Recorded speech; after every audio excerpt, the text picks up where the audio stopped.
Ikaze nanone kuri YouTube channel yacu. Uyu munsi turashaka kubigisha uburyo ushobora guteranya amashusho cyangwa ama clip cyangwa ama video arenze abiri cyangwa atatu, ukayateranya ukayashyira hamwe, ukanahitamo iyo ushaka ngo ize mbere n'izindi ushaka ngo zize nyuma. Ikintu cya mbere dukora, tujya muri file, import, kugira ngo tuzane amashusho yacu. Ayanjye nkaba nayasevinze kuri desktop, nkaba mfite amashusho y'umuganda rusange. Ubwo kugira ngo nyazane yose ndayaselectiona icyarimwe uko ari atanu, nkande open. Iyo yose rero amaze kuza hano hasi, ushobora gukanda kabiri hano kuri imwe kugira ngo ugende ureba ko ayo mashusho kuko ari wahisemo. Hano murabona ko agiye atandukanye, na hano ariyo agiye atandukanye yose. Tukarana kuri iyi turabona ko atandukanye, n'iyi ngiyi murabona ko nayo itandukanye n'ayandi. Rero kugira ngo ibi byose ubishobore, nuko ugenda ukurura kamwe kamwe. Ni ukuvuga ngo hano naza mfata iyi ngiyi nze nyihere hano habanza. Barambwira ati this clip does not match the sequences settings. Change the sequence settings to match the clip settings. Ngo settings za sequence yanjye mba nakoze ntabwo zihuye na settings za clip iyo twafatishe. So kugira ngo bihure nuko nza nkakanda hano muri change sequence settings. Ubwo murabibona ko clip ihita ijyamo. Kugira ngo nzane clip ya kabiri nanone, ndaza nayo nyikurure nyishyire uruhande rwayo. Nzane iya gatatu nayo ndayizana nyishyire iruhande rwazo. Nzane iya kane nayo ndayizana nyiterekeho. Kuzana iya gatanu nayo tukaza tukayitereka iruhande rwazo.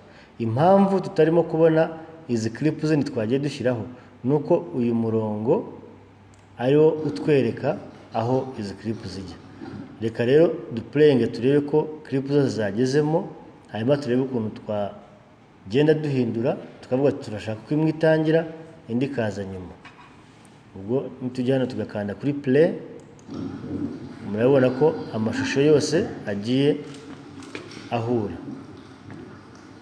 Aho rero uyu murongo urangiriye niho na clip irangirira. Aho clip irangiriye hahita hazaho n'indi. Iyo ni ibanza, hakazaho iya kabiri kugira ngo twihute. Iyo dukuruye tukagera nk'aha tugakina, n'iya gatatu nayo ihita izaho, tugakomeza twajya n'aha tukabona ko iya kane nayo yagezeho, twakurura nanone tukajya kuri iyi ya gatanu. Kugira ngo rero uhitemo iza mbere n'iza nyuma, nk'ubu ngubu dushobora kuba dufite iyi clip y'umugabo. Uyu mugabo arimo aratera igiti.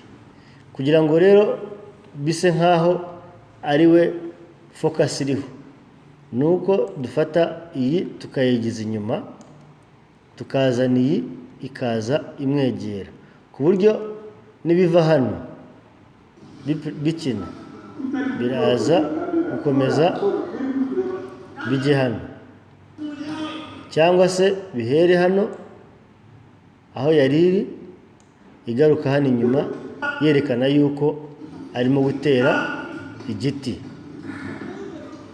Murabibona? So iyo clip rero ushaka ufata iyo ushaka ize mbere ikaza nyuma.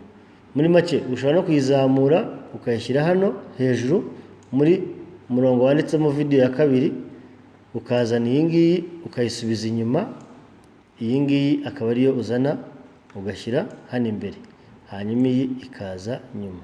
So kwa kundi twabonye ko iyo ariyo yabanzaga niyo igiye kuza nyuma, hanyuma iyi yaheragayo ariyo ya nyuma niyo igiye kuza mbere. Murakoze. Nuko dushobora gufata amashusho, ama clip atandukanye tukayateranya kugira ngo imwe ize mbere n'indi ize nyuma. Murakoze.